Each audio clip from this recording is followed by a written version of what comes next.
Welcome again to the Franciscan Heritage here in Indianapolis, Indiana, as we celebrate the first Sunday in Lent. I wanted to spend a little bit of time talking about this season. As you may recall, I've mentioned before that these readings are here for one reason, and that is to help us to live our lives with a little more joy and a little more meaning. And this season is putting our attention on that part of our life that demands discipline.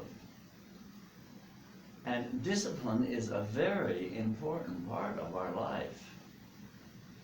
And so the church wants us during this season to focus on where we need to put discipline into our lives.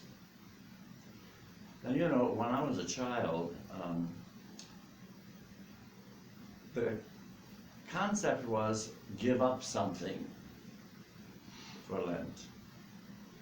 Well, I remember one time my mother gave up putting cream in her coffee. Well, by the time Easter came, she was so used to drinking coffee without the cream that she didn't use cream anymore. Well, that's not the spirit of Lent. It's picking out something that is going to help you to be a better spiritual person. That's what Lent is all about. That's where the discipline is demanded. Now, for example, if you are a person who has been meditating and then you've fallen off the wagon, so to speak, Lent would be a good time for you to say, I'm going to start meditating every day. And be as specific as you can. I am going to meditate every morning for 5 minutes before I start my day.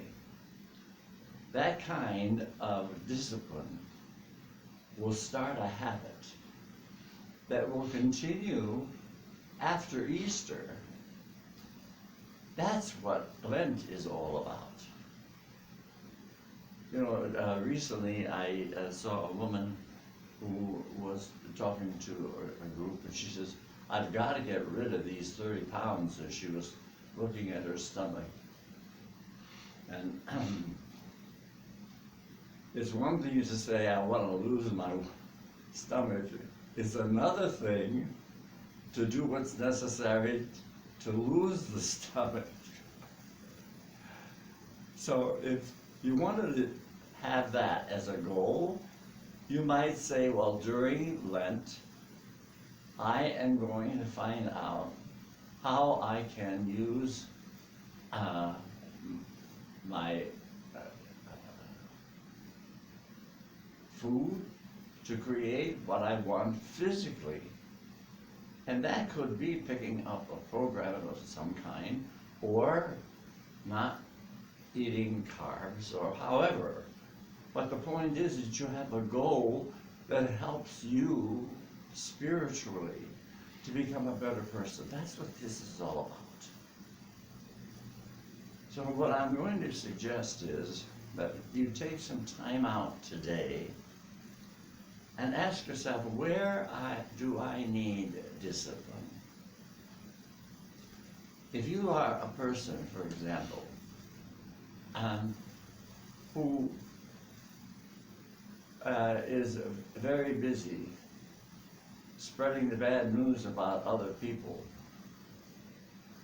perhaps what you might do is tell yourself, well, I'm not going to say anything bad about anyone. I am going to speak only in a positive direction about all the people that I know. Now that's a real challenge, but if you practice for the 40 days of Lent, you would be amazed how that's going to become a habit. It's going to be the easiest thing in the world to make you a better person. My dear friends, please take some time, think about where you need your discipline, and write down what you want to do for Lent. When you are looking at Lent in this direction, what's going to happen is that you're going to improve your life, and you're going to be a model for the people with whom you live and work.